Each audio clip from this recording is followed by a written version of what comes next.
Et dans cette école-là, elle a été invitée dans une église et elle a donné sa vie au Seigneur. Et en donnant sa vie au Seigneur, elle est retournée dans son pays du Maghreb. Et tout le monde le savait. Et un jour, elle était dans la maison et l'oncle est venu.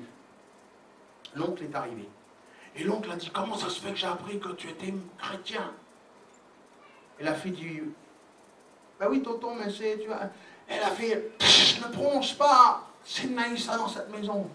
Et l'oncle a pris la chaise, l'a battu, lui a cassé les fémurs, lui a cassé les genoux.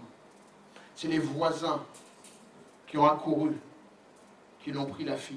La fille, en 2-3 jours, a été mise dans un avion et est partie aux États-Unis. Aujourd'hui, elle est en réfugié. Elle racontait cette histoire. Et quand on lui pose la question, pourquoi il l'a tellement battue, c'est l'honneur de la famille qui a été bafoué dans le village. Il faut voir les choses au contexte. Elle n'a rien fait de mal, si ce n'est que quand les autres, qui comprend? Peut-être que toi, si tu viens d'Afrique ou du Maghreb ou dans certains pays qu'Haïti, pas dans le quartier là, mais quand tu viens dans ce genre de culture, et puis que ta fille tombe enceinte ou ton fils tombe enceinte, oh là là, mais c'est tout le quartier qui va jaser. Qui comprend? Tout le monde. Et quand tu vas au marché, on dit, ça c'est celle de la famille. C'est sa fille, oui. C'est la fille de la dame au fond là, oui. Ils ne connaissent pas le contexte, mais ils vont commencer à jaser. Et les parents, nous, à l'époque, quand on grandissait, les parents nous disaient toujours, fais pas de bêtises, parce que les autres vont parler. Les parents n'en ont rien à faire de toi, hein. Les parents, c'est les voisins. Ils vivent pour les voisins. Les enfants de tes parents, c'est les voisins. Toi, t'es pas les voisins. Toi, forcément, d'autres voisins vont parler à leurs enfants par rapport à toi, mais toi, tes parents n'en ont rien à faire de toi. C'est qu'est-ce qu'il va dire? Kader, au fond. Qu'est-ce qu'il va dire, Kader? Kader, il va dire... Ah. Didier, hein, à la Réunion. Qu'est-ce qu'il va dire? Qu'est-ce qu'il va dire, Gérard? Toi, mon Gérard. Qu'est-ce qu'il va dire, Gérard? Et toi, tu dis, mais j'en ai rien à faire de Gérard. C'est qui, Gérard? C'est le gars au fond, là-bas. Tu prends la rue, tu descends, là. Et tu vas à gauche, tu montes la petite rue, là. Lui, qu'est-ce que... Donc, le contexte culturel est là. Et le garçon va dire, je vais retourner chez mon père. Et là, les pharisiens, il faut que je finisse, là. C'est tellement bon, l'histoire. Et le pharisien, j'ai envie de finir. Et le pharisien va dire, ok, un peu de bon sens, l'histoire est finie. Et quand le garçon va dire, j'ai péché, un premier point pour le garçon, c'est bon. Contre le ciel et contre toi, bien sûr, contre les lois. Contre la loi, normalement, culturelle.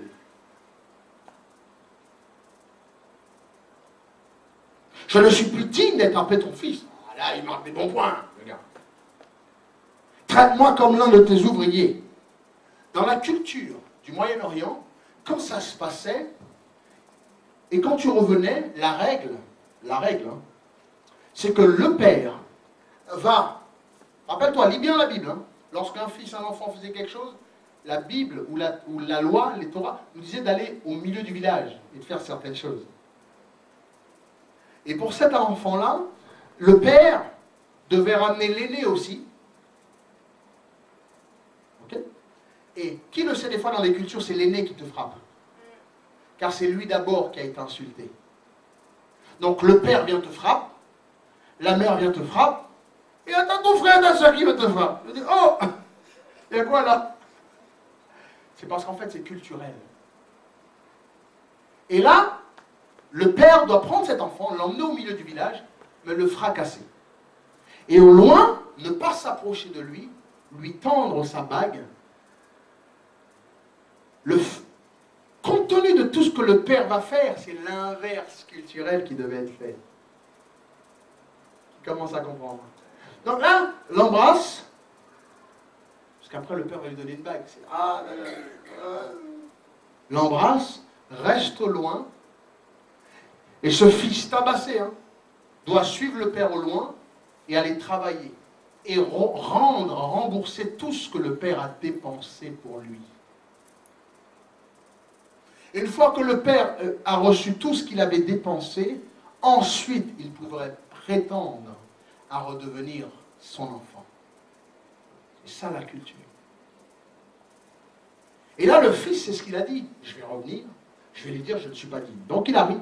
Mais arrivé au loin, la Bible dit, il se leva et alla vers son père. Mais comme il était encore au loin, son père le vit, et fut ému de compassion. Il courut se jeter à son cou et l'embrassa. Alors là, culturellement, c'est une horreur. Alors là, on commençait bien, et les pharisiens faisaient, ils remettent une couche. Et là, il ne reste plus rien à déchirer, il reste le slip.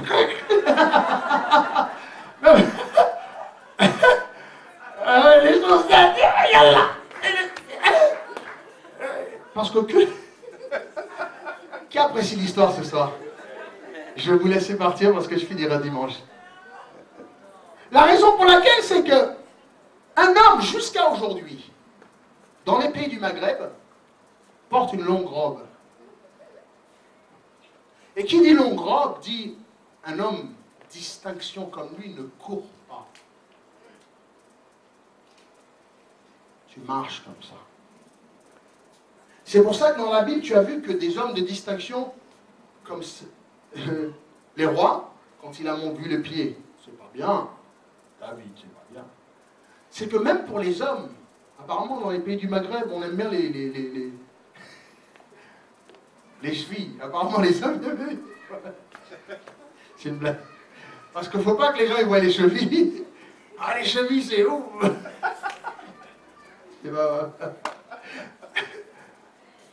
Donc la robe, faut que ça aille, les chevilles. Yallah. Bon, c'est une blague. Donc la robe doit être jusqu'à terre. T'aimes bien les chevilles, Didier? Et donc, même les hommes, jusqu'à aujourd'hui, portent des longues robes jusqu'à terre. Et c'est pour ça que certaines, vous les voyez, aujourd'hui, en Arabie Saoudite et partout, même ils ont tellement long qu'ils le prennent à la main et ils le marchent comme ça.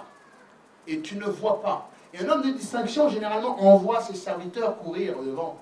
Et les serviteurs n'ont pas de robe, ils ont des tuniques. Et ils peuvent courir. Pas l'homme de distinction. Qui apprécie l'histoire? Moi, pas l'homme de distinction. Élisée a envoyé son serviteur courir, mais pas lui. Élie a envoyé son serviteur courir, mais pas lui. On envoie toujours ceux devant, mais l'homme de distinction ne court pas. Et là, cet homme va déjà avoir dilapidé son truc. Et là, le pharisien il commence à prendre un peu de souffle. Et là, on ose dire que le mec, il court en plein dans le village. Oh, mais c'est revenu là, on l'archement. Mais c'est n'importe quoi. C'est l'archement total. Le gars, il court en plus. Il n'a pas le droit de courir. Non seulement il court, mais il va faire une chose là.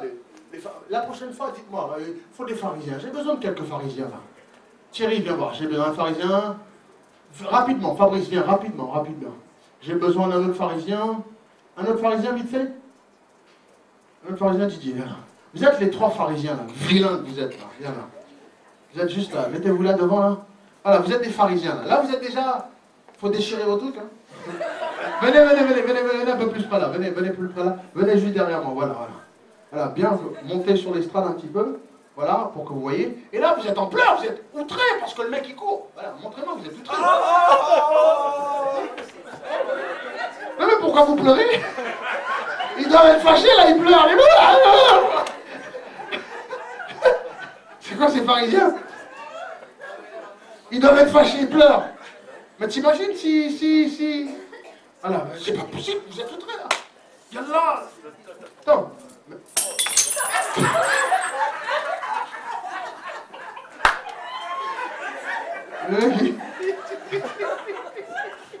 Bon. C'est bon, laisse-les, c'est pas grave. Là, t'es vraiment fâché, frère. Vas-y. Et là, commencez, vas-y. Vous habillez et tout là. Allez.